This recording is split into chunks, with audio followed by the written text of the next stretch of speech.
গত বছর 2023-তে আমরা গেছিলাম বকখালি। ভোরবেলা ট্রেনে শিয়ালদা থেকে লক্ষ্মীকান্তপুর লোকাল ক্যানিং ওই সাউথের ট্রেনে আমরা প্রথমে বকখালির জন্য রওনা দিই শিয়ালদা থেকে। সকাল থেকেই খুব বৃষ্টি হচ্ছিল, ট্রেনে যেতে যেতে তখন বৃষ্টি থেমে গেছিল। আমরা বকখালিতে যাওয়ার জন্য লাস্ট স্টেশনে নেমে টোটো করে নিয়েছিলাম। আমরা রিঙ্কুদিরা, প্রিয়াঙ্কা, সোনু, আমরা এই 3টে ফ্যামিলি গেছিলাম। তার সঙ্গে গিয়েছিল আমার শাশুড়ি মা। তো টোটো করে যখন যাচ্ছিলাম রাস্তাটা খুবই সুন্দর ছিল, নদী বয়ে যাচ্ছিল একটা ব্রিজের উপর দিয়ে। তখন আমরা যাচ্ছিলাম বকখালিতে। পৌঁছে প্রথমে হোটেলে চেক ইন করে আমরা রওনা হলাম বিচের উদ্দেশ্যে। বকখালির বিচটা অন্য সব বিচের থেকে অনেক দূরে। বিচ থেকে অনেকটা হেঁটে যাওয়ার পর সমুদ্র দেখা যায়।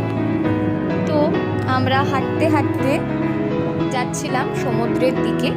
অনেকটাই হেঁটে দূর থেকে সমুদ্র দেখা যাচ্ছে। তো যেতে যেতে নর্মালি একটু রিল করে নিচ্ছিলাম।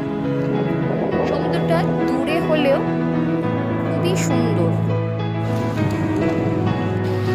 আমরা সবাই মিলেই সমুদ্রে খুবই আনন্দ করেছি, স্নান করেছি। ঢেউগুলো নর্মালি বেশি যে ঢেউ তা নয়, মন্দারমণিতে যেরকম ঢেউ এখানেও প্রায় সেরকমই হচ্ছিল। ছোটোখাটো উইকেন্ডের জন্য বকখালিটা খুবই সুন্দর। আমরাও ওরকম স্যাটারডে সানডে করেই গেছিলাম। স্যাটারডে গেছিলাম, আবার সানডেতে বিকেলে ফিরে এসেছিলাম কলকাতায়। বিকেলবেলা আমরা একটা টোটো বুক করে সাইট সিনের জন্য বেরিয়ে গেলাম। ওখানে বিভিন্ন রকম আইল্যান্ড আছে, হেনরি আইল্যান্ড। আমরা হেনরি আইল্যান্ডের দিকেই যাচ্ছিলাম। রাস্তাটা খুব সুন্দর, ওখানে ফিশারিজ আছে অনেকগুলো।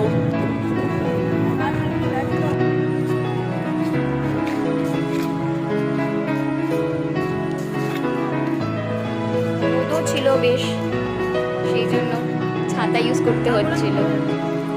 এই জায়গাগুলো এত নিরিবিলি যে সন্ধে হয়ে যাওয়ার পর বেশ ভয়ই লাগবে। তাই আমরা বিকেল থাকতে থাকতে, আলো থাকতে থাকতে ঘুরে নিচ্ছিলাম।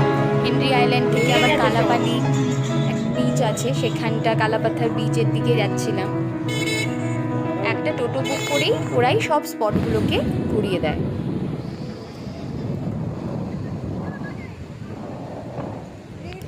এই বিচটাতে বোল্ডারের মতো করা ছিল।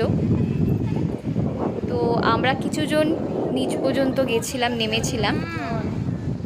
শাশুড়ি মা, রিঙ্কুদি ওরা আর যায়নি, ওরা উপরেই বসার জায়গায় বসেছিল।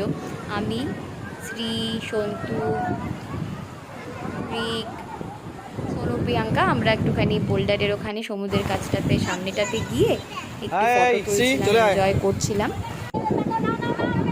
তখন অলরেডি সূর্যাস্ত হয়ে আসছে, তাই পরিবেশটাও খুব সুন্দর লাগছিল।